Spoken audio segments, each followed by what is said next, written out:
এখন আগুন আর ধোয়ার কুণ্ডলিতে আচ্ছন্ন মধ্যপ্রাচ্য। হামলা পাল্টা হামলায় বিপর্যস্ত জনজীবন। প্রতিশোধের নেশায় মত্ত সব পক্ষ।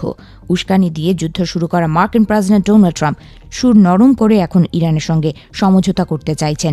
তবে অনেক কিছু হারানো ইরান এখন আরও ক্রুদ্ধ। তারা এবার শেষ দেখে নিতে চায়। তাই সোমবার গভীর রাতে ইরান তাদের চলমান অপারেশন ট্রু প্রমিস 4 এর ৭৮তম পর্যায়ের ঘোষণা দিয়েছে। এ দফায় ইসরায়েলের ডিমোনা পারমাণবিক কেন্দ্র, তেল আবিব এবং ইলাদ বন্দরে বৃষ্টির মতো ক্ষেপণাস্ত্র ও ড্রোন বর্ষণ করা হয়েছে বলে নিশ্চিত করেছে তেহরান। সবচেয়ে বড় চমক ছিল ইসরায়েলের অতি সুরক্ষিত ডিমোনা পারমাণবিক কেন্দ্রের সন্নিকটে দ্বিতীয়বারের মতো হামলা। কয়েকদিন আগেই এক ভয়াবহ পাল্টা আঘাতে ডিমোনা ও পার্শ্ববর্তী আরাদ শহরে ২০০ এর বেশি মানুষ হতাহত হয়েছিল। সেই শোক কাটিয়ে ওঠার আগেই ফের এমাদ ও মাল্টি ওয়ারহেড কাদের ক্ষেপণাস্ত্রের আঘাতে লণ্ডভণ্ড হয়ে গেছে এই স্পর্শকাতর এলাকাটি।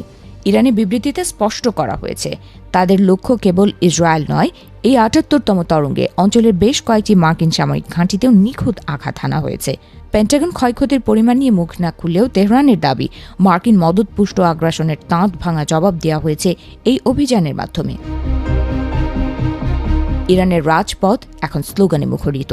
তেহরান সহ সব বড় বড় শহরগুলোতে লাখো মানুষের উপস্থিতিতে মুষ্টিবদ্ধ হাতের মিছিলে উত্তাল দেশটি।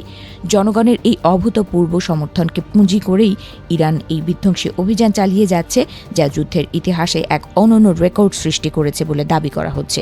আলোচনার টেবিলে বসার চিরাচরিত প্রথাকে বৃদ্ধাঙ্গুলি দেখিয়ে ইরান সাফ জানিয়ে দিয়েছে, আমরা এই শিশু হত্যাকারী ও জঘন্য আগ্রাসীদের সাথে আলোচনার মাধ্যম হিসেবে ইম্প্যাক্ট ড্রাইভেন স্ট্রাইক বা প্রভাবচালিত আঘাতকেই বেছে নিয়েছি।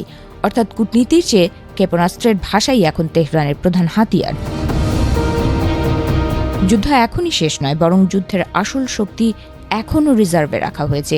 বিবৃতিতে হুঁশিয়ারি দেওয়া হয়েছে যে ইরানের নিয়মিত বাহিনীর বড় অংশ এবং লাখো স্বেচ্ছাসেবী বাহিনী এখনও রণক্ষেত্রে প্রবেশ করেনি। যদি তারা যুদ্ধে যোগ দেয়, তবে পুরো পরিস্থিতি আগ্রাসীদের নাগালের বাইরে চলে যাবে এবং মধ্যপ্রাচ্যের মানচিত্র বদলে যাবে। শত্রুপক্ষ যদি যুদ্ধের গতিপথ পরিবর্তনের চেষ্টা করে বা কোনো ধরনের ষড়যন্ত্র করে, তবে তার ফল হবে ভয়াবহ।